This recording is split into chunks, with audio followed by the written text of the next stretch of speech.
the most important financial decision you ever make isn't about a stock, a career, or a savings rate? What if it's about whether or not to say, I do? It's an old debate. Who has it easier financially? The independent single person or the married couple building a life together? We've all heard opinions, so we decided to look at the facts. When you look at the numbers, it's not even close. There's a massive wealth gap between these two groups, and it's not just about two incomes. There's specific financial habits and advantages that give one side a major leg up. By the end of this, you'll understand which path tends to build wealth faster, the principles behind it, and how you can apply these lessons no matter your relationship status. Let's get right to the point. The data consistently shows that married couples dramatically outpace their single peers in building wealth. But the real question is, why? It's not as simple as two being better than one. It really comes down to a few powerful forces. First, the most obvious one is dual incomes. According to US Census Bureau data, married couples' households have a median income that is substantially higher than that of single-person households. While a single person might earn a solid salary, their married friends can combine two incomes to create a much larger financial engine. That extra cash flow isn't just a little more money, it's an accelerant. It provides the fuel to not only cover bills, but to aggressively save, invest, and handle surprises without getting knocked off course. Second, married couples benefit from something economists call economies of scale. In plain English, we call this avoiding the single tax. This is the financial penalty singles often pay just for living alone. Think about it. One mortgage, one set of utility bills, one internet connection. All of these costs can be split two ways. This is why singles often face more of a struggle with housing payments than married people. Some analyses have shown this single tax can cost a person thousands of dollars every year in basic living costs. That's money that could be going into an investment account, but instead it's going to the landlord or the power company. The third and arguably most powerful advantage is what I call the home ownership accelerator. For most Americans, their home is their single largest asset, and getting into that asset is simply easier with a partner. Recent data shows the home ownership rate for Americans under 35 is around 37 to 40%, but the rate for married couples in that same age group is significantly higher. A dual income makes saving for a down payment much faster. Two people can pool their savings, hit that down payment goal in a fraction of the time it takes a single person, and start building equity years earlier. That head start in the real estate market is where a small wealth gap can widen into a chasm over time. Finally, there's the mindset shift. For many, marriage acts as a natural reason to start long-term financial planning. The conversation often moves from my money to our future. This leads to more structured goals, joint retirement planning, and thinking about things like life insurance and estate plans. It's an accountability partnership built right into the relationship. Before we talk about the single person's playbook, because it's not all bad news, I want to hear from you. What do you think is the biggest financial advantage or disadvantage you've experienced because of your relationship status? Let me know in the comments. I'm always interested to hear how these numbers play out in the real world, and I do my best to read them all. So the data paints a fairly one-sided picture, but a spreadsheet doesn't tell the whole story. The single life has its own unique financial advantages, and they mostly boil down to two things: freedom and focus. The number one advantage for a single person is agility. While a married couple often has to coordinate two careers and two comfort zones, a single person is a nimble financial unit of one. You have the freedom to take smart risks that could have a massive career payoff. You can move for a dream job with a 40% raise without a big debate. You can pivot to a new industry, go back to school, or join a risky startup with huge potential. This ability to say yes to opportunity without compromise can dramatically boost your income in your early career, which is much harder to do when you're tied to a partner's job and location. The second advantage is total financial control. You are the CEO of your own finances. There are no arguments over a spouse's spending, no compromises on your big goals, and no risk of inheriting someone else's bad debt. This allows for a level of focus that is hard to get in a partnership. If you want to live incredibly lean and save 70% of your income to retire early, you can. If you want to pour your extra cash into a new business, nobody can veto that decision. For a disciplined person, this absolute control allows them to execute a precise financial plan without any friction. And while home ownership is easier for couples, don't write off the single buyer. In fact, a pretty empowering trend is happening. According to a 2025 report from the National Association of Realtors, single women now make up 21% of all home buyers, a number that has been rising for years. It shows that with focus and a good plan, owning a home is entirely possible on one income. Single buyers might have to be more strategic, maybe starting with a smaller condo or looking in a more affordable area, but they are getting on the property ladder and building wealth on their own terms. Finally, there is lifestyle by design. The single person's financial path is entirely their own. They can choose to live with roommates for a few years and bank a huge amount of savings. They can invest in themselves, travel to broaden their perspective, or build a life that is perfectly tailored to their own definition of wealth without needing to align that vision with anyone else. So after looking at both sides, who actually wins this race? The data is undeniable. On average, married couples build wealth much faster and end up with a significantly higher net worth. The Federal Reserve Survey of Consumer Finances confirms this, showing a huge gap in median net worth between married households and single ones.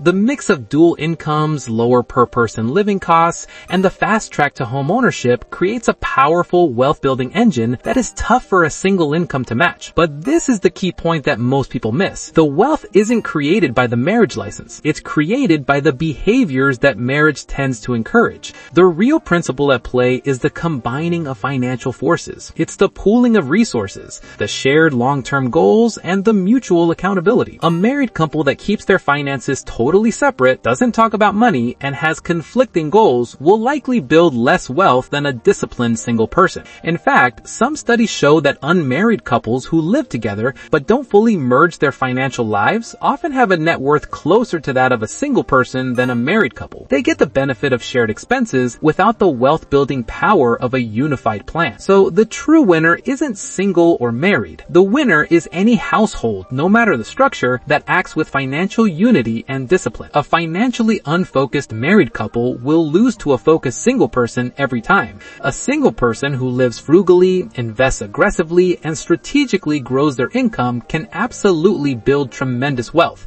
They just have to do it without the structural advantages that benefit a unified couple. So what's the bottom line? The married advantage in wealth building is real, but it isn't magic. It's math. It's the result of combining incomes, cutting per-person living costs, and getting into wealth-building assets like real estate sooner. The good news is that anyone can apply these principles. If you're single, you can replicate some of these advantages. Find an accountability partner, a friend you trust, or a mentor to keep you on track with your financial goals. Consider co-buying property with a friend or family member, but make sure you have a rock-solid legal agreement. Be relentless about growing your career and your investment strategy. And if you're married, don't just assume wealth will happen on its own. You have to actively use your advantage. Have the money conversations. Create a unified financial plan. Automate your joint investments and work as a team. Your combined force is your greatest economic asset. Be sure to use it. Ultimately, whether you're single or married, the path to wealth is paved with the same bricks: discipline, focus, and a long-term plan. If you found this breakdown helpful, do me a favor and hit that subscribe button and ring the bell so you never miss our deep dives into how money really works. And check out the video on your screen now about the 5 money moves to make before you turn 35. Thanks for watching, and we'll see you in the next one.